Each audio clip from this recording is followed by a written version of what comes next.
the public is really angry about this story. It's not just what you're seeing, right, from Sinclair and Nexstar, but now we're actually seeing the public starting to call for a total boycott of Disney.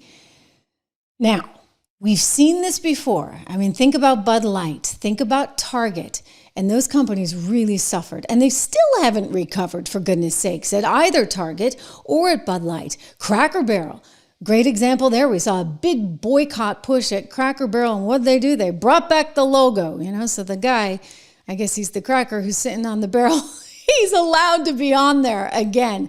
And they're not going through with all those renovations that just made them look like a fancy Burger King after all.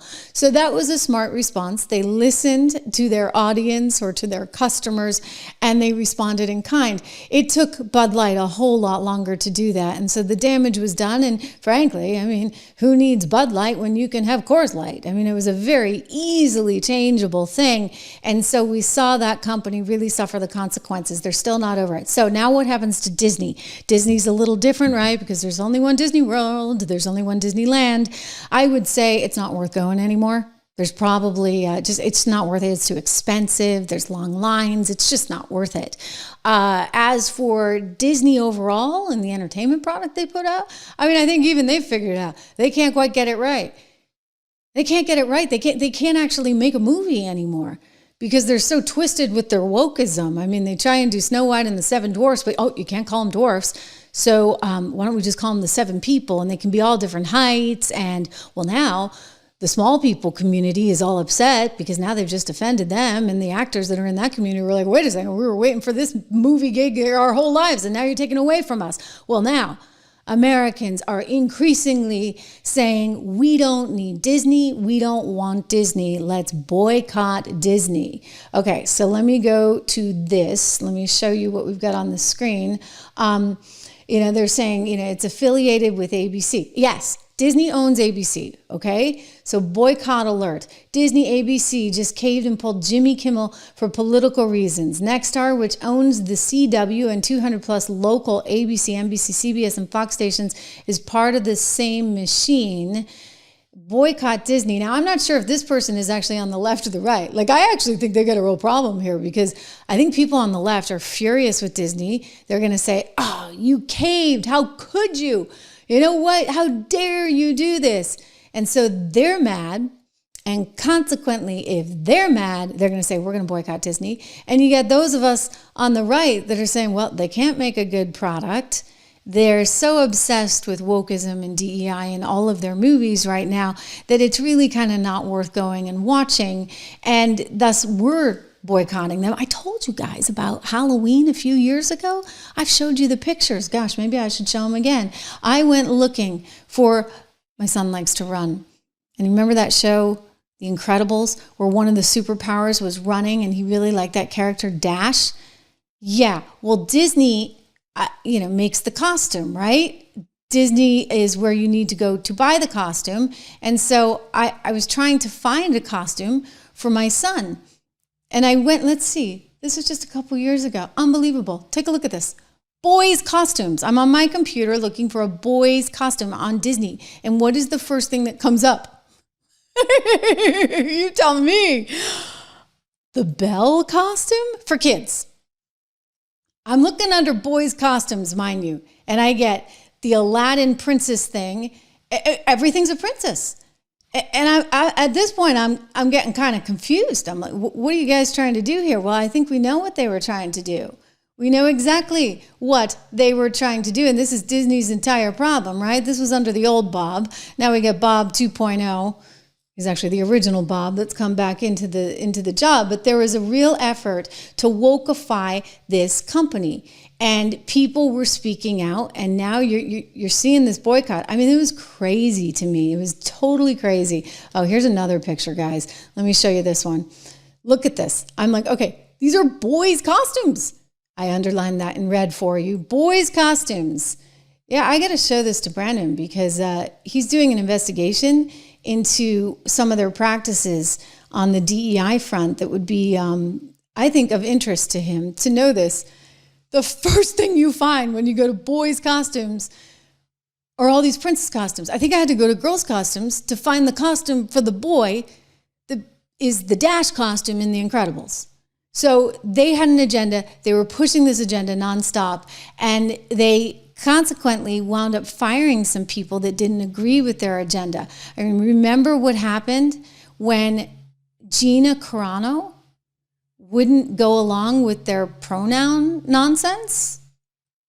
When I wouldn't hashtag trans rights and I wouldn't put my pronouns in, like, they kept on it pressuring. And finally, I just said, I'm not doing this, you know, like, I'm not, like, what are the pronouns? I didn't even know what people were talking about. I was just not clued in to the pronouns thing, which apparently that's been happening for like 7-8 years now, right? It's been happening. But no one has ever explained its purpose. What, I mean, I didn't know. You're just supposed to know. Yeah. And if you don't know, you're a bigot. Yeah. Well, then I put beep bop boop in my beep bop boop. Yeah. So that, if I'm translating, that just means middle finger to you, right? Well, that just meant I can put anything I want in my bio. I can do whatever I want. That's all that was. Because you thought it was a free country. Yeah, because I thought it was yes. Yeah, right. But I was just trying to follow your train of reasoning here. Yeah, you can put anything in your bio that you want, and the whole, you know, meltdown that caused was just, I mean, and then, you know, in a bad way, or are people impressed? I'm impressed. No, I mean, it's cool now, but this was, mind you, this was like a year and a half ago. So this was like, I was speaking out about lockdowns, mass vaccinations, and pronouns way before anybody was even like saying a word about it. And so I was a little bit ahead. I'm sure if I would have done that now, it wouldn't have been a big deal. But because I was talking about this when nobody else was talking about it, especially nobody else in my industry, it was like, Lucasfilm called me and they were like, okay, we're going to need you to go on a Zoom call with 45 of our, you know, LGBTQ, you know, community. And we have to get you on the phone with these people. We need to have you watch all of these these movies about the trans lives, documentaries. And I was like, okay, I'll watch your documentaries and I'll talk to your people. But I'm not going to get on a Zoom call with 45 different people who can have their phones out videotaping me. And I feel like that's extremely abusive. She's right, it was. And, you know, she's a public figure and I think she's empathetic and sensitive, but she wasn't about to do that. And so they fired her. They fired her. Okay, Disney fired her. And you know who had a hand in that firing? Look at all the little, I'm going to go back to this in a second because I want you to remember just exactly who she is. She's the little Rachel Zegler ingenue from New Jersey. They should have just stayed in New Jersey. Why they ever thought to put her in Hollywood? I mean, she's got a cute little voice and she did fine in West Side Story. Snow White was a disaster and it's all because of this woman. And, well, you'll see what I mean. She's just annoying as all you know what. I mean, you know, the original cartoon came out in 1937, and very evidently so. There's a big focus on her love story with a guy who literally stalks her. Yeah. Weird. Super weird. So we didn't do that this time. So no Prince or a different kind of Prince? We have a different approach to what I'm sure a lot of people will assume is a love story just because, like, we cast a guy in the movie. Right. Andrew Burnap, great dude. Yeah. It's one of those things that I think everyone's going to have their assumptions about what it's actually going to be, but it's really not about the love story at all, which is really, really wonderful. And whether or not she finds love along the way is anybody's guess until 2024. All of Andrew's scenes could get cut. Who knows? It's Hollywood, baby. Yeah, Hollywood, baby. And you actually threatened the franchise of the entire studio with It's Hollywood, baby, because that was such a disaster. And you, Rachel Zegler, were just such a disaster in that film. Although I think the blame goes all around because the script was awful. The songs were awful. The acting was awful. I mean, it was just a terrible, terrible movie. But she had a big hand in getting Gina Carano fired because after Gina was like, well, I don't need to do this thing on pronouns. I'm going to go with beep, bop, boop. She said, do not make fun of pronouns. They are not a joke. Pronouns are validating. Pronouns are cool. Put your pronouns in your bio. I wear my pronouns on a button. Sometimes it's a good thing. Bye. Whoa. You know what I tell my kids? Well, I tell anybody. You want to ask me my pronouns? What do you think? My name is Trish.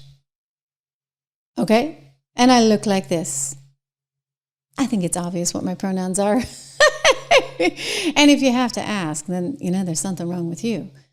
they want to like deconstruct the language. I'll tell you a funny story. So one of my girls was in a summer program, and she had an English teacher. And my daughter's brilliant, and she's just an incredible student. And she probably could have been teaching this class in English better than the teacher, I guarantee you. Actually, I'm certain of it. Anyway, she, got the form for her pronouns, and she's not playing that game, right? She left it blank. And at the end of the semester or the summer program, there's a write-up about her and how brilliant she is and how phenomenal her writing and her insights and this and that and the other. And it says they everywhere instead of she and her. So I send it to my mom, who still wishes Hillary Clinton won. Jesse Waters and I have that in common, okay? So I send it to my mom. My mom's looking at it, and she's like, no, I don't understand. Where's Elizabeth's recommendation? Like, where's her write-up? And I'm like, no, Mom, that's your party, okay? That's one of your peeps, all right? They're writing about your granddaughter as they, because your granddaughter didn't check off the she. It's like a form of punishment, right? If you don't play their game, they're going to force you somehow, some way to play their stupid asinine game. Unbelievable. Let me just tell you, as somebody who's a professor of English, you ought to actually care about the English language, because we're getting to the point where grammatically you guys just don't make any sense anymore. Oh, and that's just English. You want to go into Italian? You want to go into Spanish? I mean, you got masculine, feminine, everything. I mean, you're just going to completely revamp all of that too? That's why Latinx cracks me up. These people, it's like they got nothing else to talk about. They got nothing else to complain about. So they go down a rabbit hole on pronouns, and it's stupid, okay? Just so darn stupid. And they fire Gina Carano over that.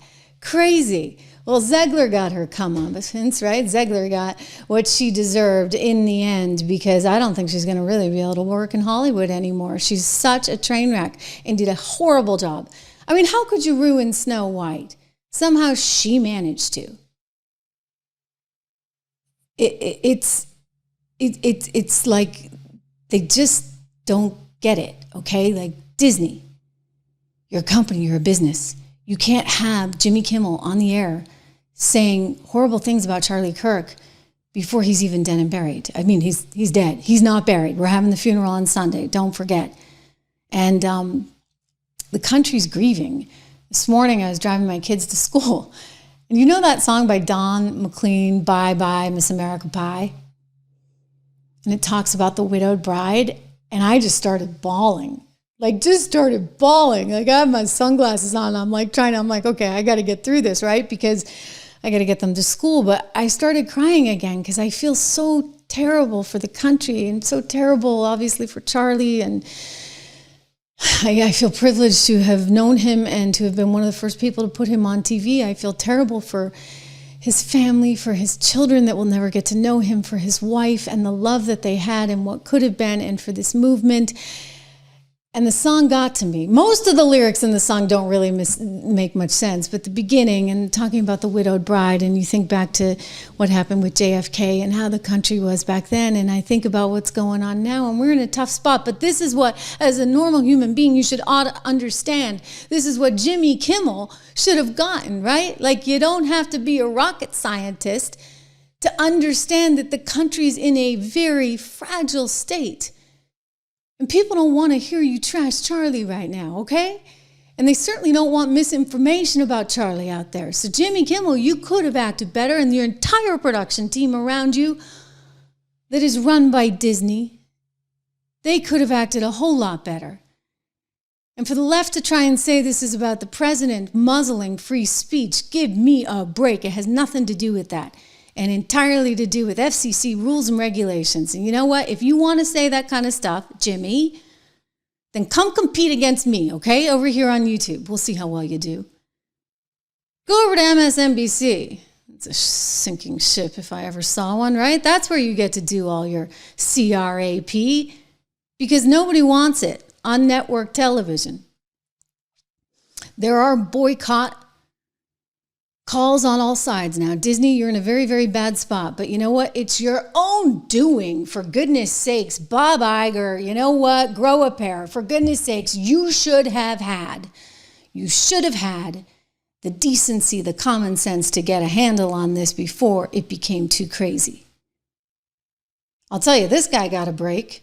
I mean, I think he's going to get to live another day, because the critics before Jimmy Kimmel came out saying what he was saying, they were going after this guy, a guy I'd never heard of. But, I don't watch a lot of network TV anymore because it's so biased and it's so scripted and it's so trite. So this, I think he's kind of a moron. He must fancy himself some kind of, sonnet composer. I don't know. Matt Gutman is his name. And he went on television and tried to wax poetic about the text messages between the suspect in the Charlie Kirk murder and his roommate. And we're going with roommate, like I said, because we're trying to keep it clean. But, it's a little more than roommate. The guy was in the middle of transitioning, and apparently there's some kind of romantic relationship between two of them. I have that on very good sources from the FBI, and I believe that's been printed as well.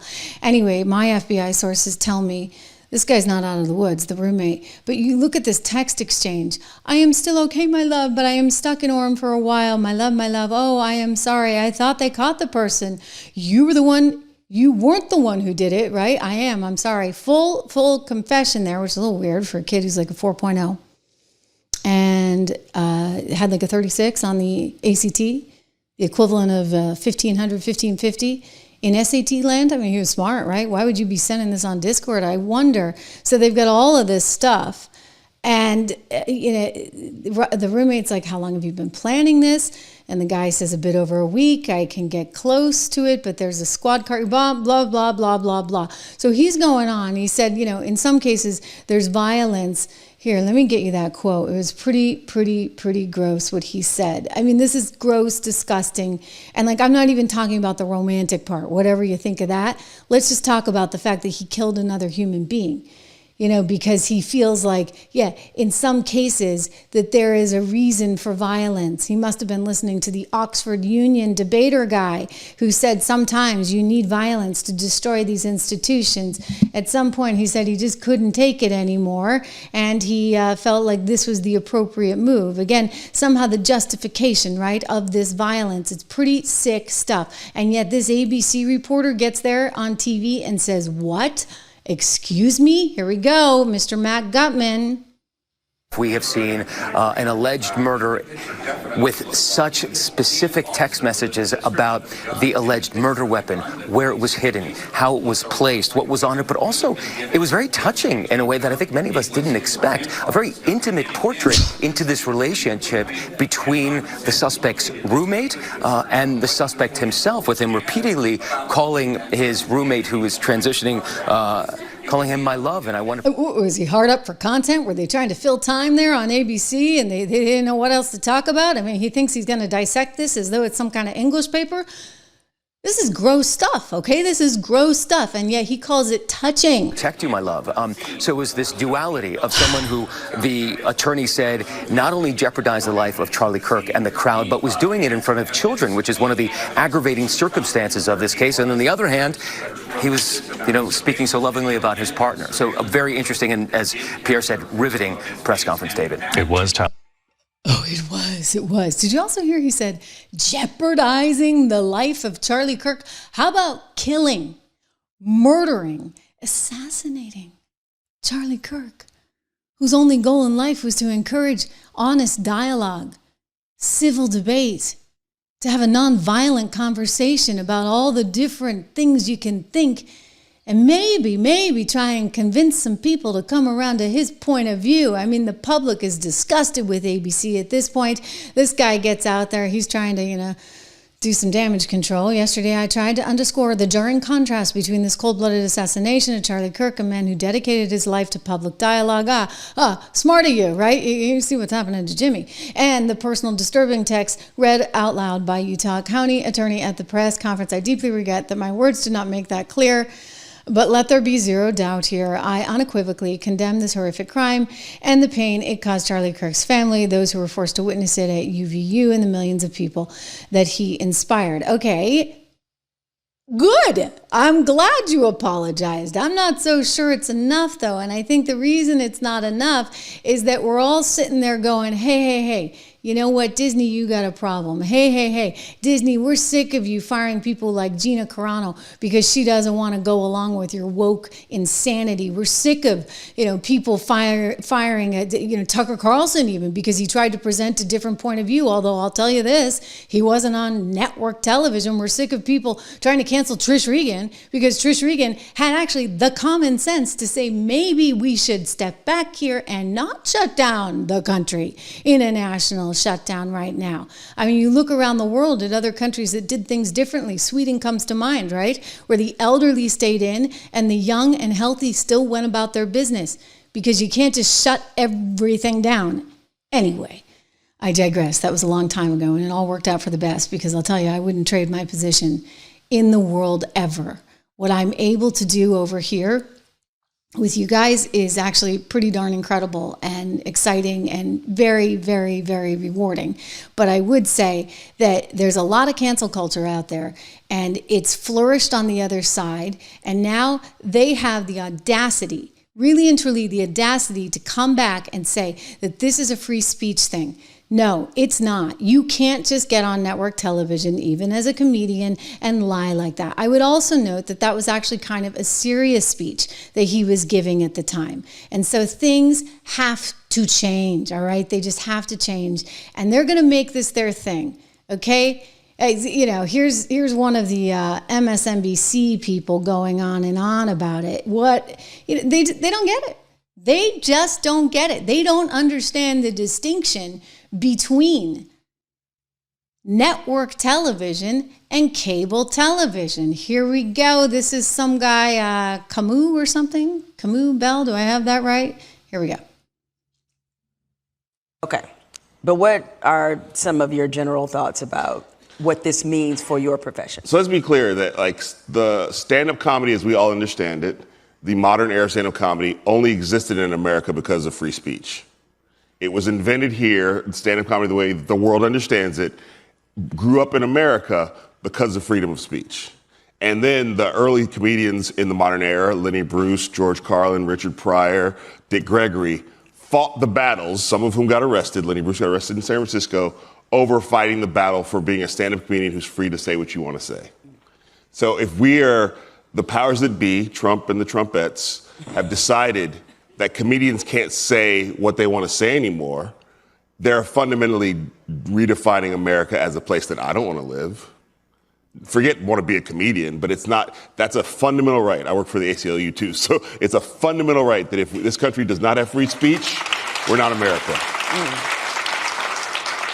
And I also think it's funny, Jimmy Kimmel's not exactly young Lenny Bruce, you know what I mean? So if you're saying that guy can't do it, maybe I should have put on a different shirt. Okay. Again, I just want to go back to, and let me change the lower third here, to the boycott that's happening and the reality of where we are right now. What I want to go back to is the distinction, and this is an important one, between free speech, okay, and network television and FCC rules. Because you're supposed to be serving a community interest. Do you think when you have 99% of the coverage all being negative on one side and 99% of it being positive on the other side, you're actually serving the community interest when, what do you know happened? Donald Trump won both the popular vote and the Electoral College? No, you're not. You're actually just consumed with TDS and the things that they have been allowed to say and that they continue to broadcast on network television, effectively equating him with some of the most heinous people in all of history. Donald Trump, that is. That's not right. You can't go do that on cable. Go do that on your podcast. Go do that. I'm willing to take you on right here on YouTube. Okay? And you see if there's a market for that. If there's a market for that, fine. You don't even have a market on network television for it. I mean, you know how happy they are to be getting rid of Stephen Colbert and the millions of dollars that he was costing them? They're happy to get rid of Jimmy Kimmel. Trust me. What a waste. I mean, think about what Greg Gutfeld does with a tiny staff in comparison to these network shows that are all union run and they're paying big money to cameramen that they don't even need. Guess what? I don't have a cameraman in my studio. I have a camera. Occasionally it goes out. then I'm the cameraman.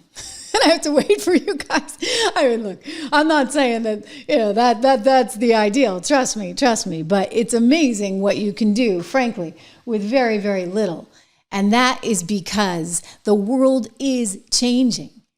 So get on board. Please join me here on the Trish Regan channel. Subscribe. You know where else you need to join me? You need to take a look at my newsletter. It's called 76 Research, 76research.com. We just put a note out about the Fed, of course, because they lowered rates, which hopefully will transcend into a little bit more economic activity, lower mortgage rates, etc. for everyone. I do encourage you to go to 76 Research. The other place you can go to for the free one is investinmaga.com. I'm going to put that on the screen, investinmaga.com for you right now. But I'm a big believer in everybody taking care of themselves and finding ways to invest for yourself and plan for your future. And so this is a big part of what we do, myself and my partner there at 76 Research. So go take a look at that. That is my newsletter. We just put a piece out yesterday, again, on those interest rates. I do tell you though, guys, we're in a very different time and it's good, okay? It's good what's happening because I am hopeful that people are going to come back to reality. I'm hearing some people are really, really mad that, or rather on his team, that Jimmy's off and Jimmy's apparently like really, really mad and threatening to go somewhere else. And he's already got a job lined up and this, that, and the other. He actually hasn't said anything publicly. I suspect that's because he's under contract and it would be construed as being in violation of the contract. So he's not going to speak until he actually can speak. I went through the same thing. Once they say, okay, we're separating or parting ways, there's not a lot you can do until you are effectively allowed to do so, or you forfeit a lot of money. I think Tucker Carlson had a similar experience because it was a little while before he spoke up.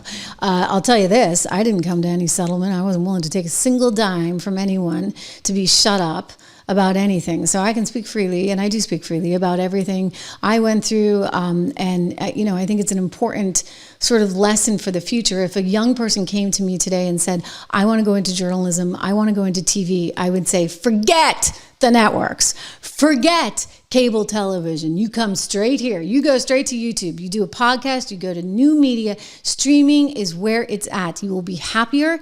You have authenticity, transparency, and it's all on you.